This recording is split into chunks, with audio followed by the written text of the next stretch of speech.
Ulam talaga yan. Ano ka ba?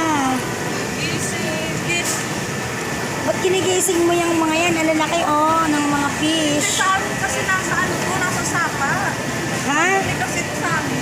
Aba, inaalagaan yan, miss. Oh, tingnan niyo naman po. Ang lalaki ng mga hito. Oh. Sa amin kasi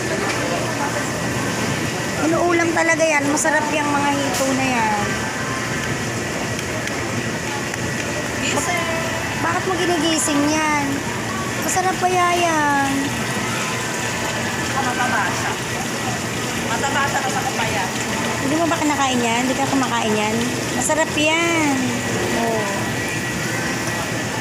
Ano po, oh. Di ba wala na bigote. Yung gina na ano pa. Nag-ahit na kaya walang bigote. Ang lalaki po ng mga hito.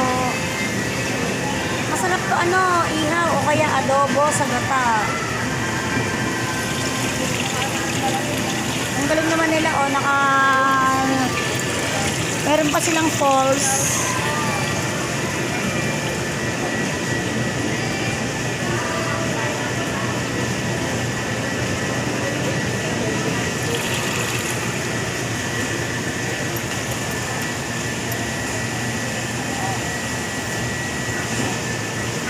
Mga pulog.